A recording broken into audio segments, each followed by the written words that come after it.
o globo ocular, com cerca de 25 milímetros de diâmetro, é o responsável pela captação da luz refletida pelos objetos à nossa volta.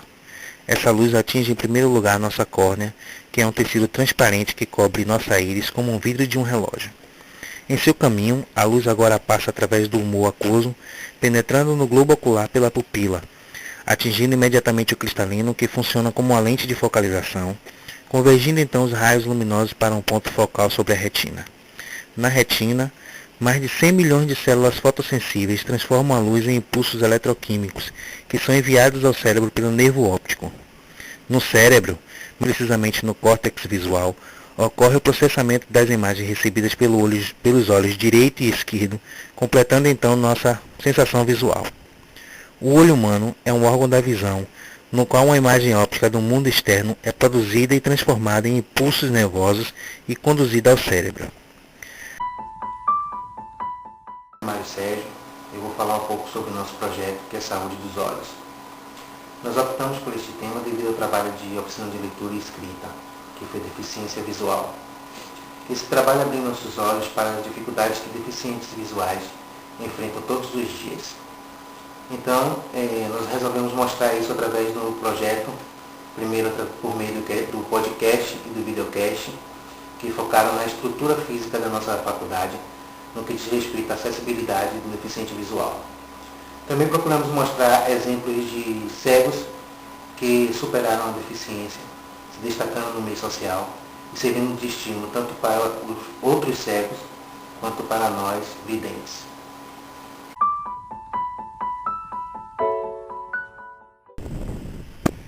Louis Braille foi um educador francês que inventou o alfabeto Braille para cegos em 1825, tendo revolucionado a educação dos cegos e a forma como se integram socialmente. Aos 3 anos, quando brincava na oficina de trabalho do pai, ao tentar perfurar um pedaço de couro com uma sovela, aproximou-a do rosto, acabando por ferir o olho esquerdo. A infecção produzida pelo acidente expandiu-se e atingiu o outro olho. O menino ficou completamente cego. Ironicamente, a ponta de uma sovela, o mesmo instrumento que lhe tirara a visão, passara a ser o seu primeiro instrumento de trabalho. O cavaleiro fidalgo Luís de Camões nasceu em 1524 e morreu em 1580. Quando jovem, engajou-se na vida militar e serviu no Marrocos entre os anos de 1545 e 1548. Ali, perdeu um dos seus olhos em escaramuças com os marroquinos. Pouco depois, voltou para Lisboa e para os ambientes seletos da corte.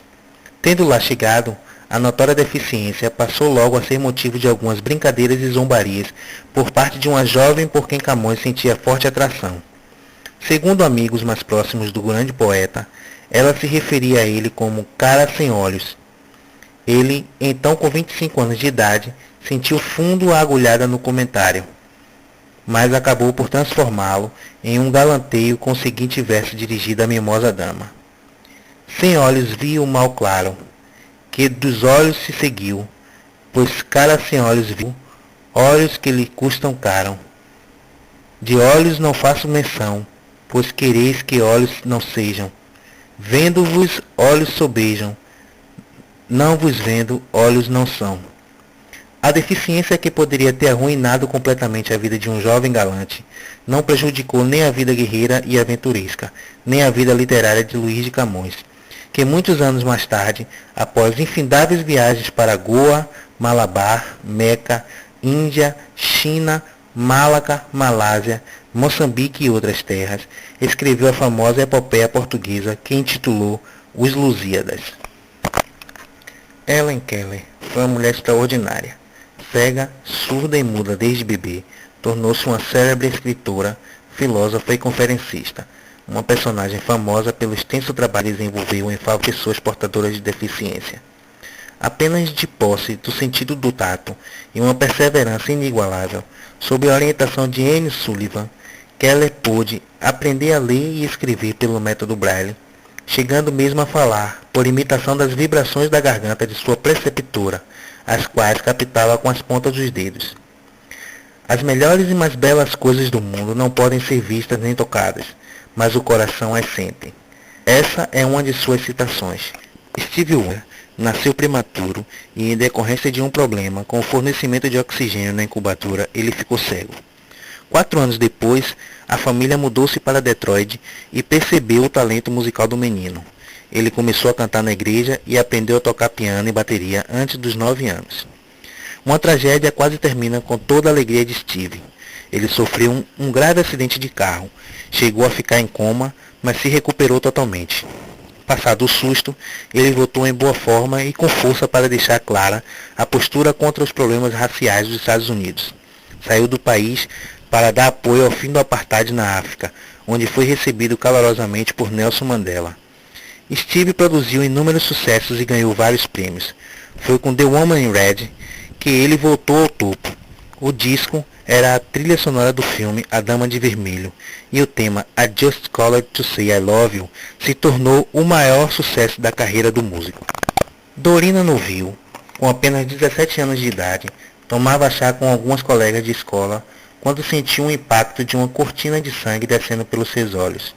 Determinada que era, não desistiu de estudar e, apesar das muitas dificuldades, acabou formando-se como professora primária. Segundo suas próprias palavras, nessa época os livros em braille eram raríssimos, tanto que fui a primeira aluna cega a matricular-se em curso para estudantes de visão normal. Formei-me professora e, através de uma bolsa de estudos, especializei-me nos Estados Unidos. Em 1946, cercada de amigos e pessoas interessadas, organizou a Fundação para o Livro do Cego no Brasil, hoje conhecida como Fundação Dorina Noville para Cegos, com o objetivo principal de produzir e distribuir gratuitamente livros em braille. Hoje, a Fundação Dorina Noville para Cegos dispõe de uma moderna imprensa braille, que distribui livros para cerca de 800 escolas, para entidades de atendimento e para 3.000 cegos individuais. Livros em braille são doados também a muitas bibliotecas municipais. Além desse trabalho de valor incalculável para o ensino de pessoas cegas, a Fundação mantém um projeto chamado Livro Falado, onde voluntários gravam livros em fitas cassete e em CDs.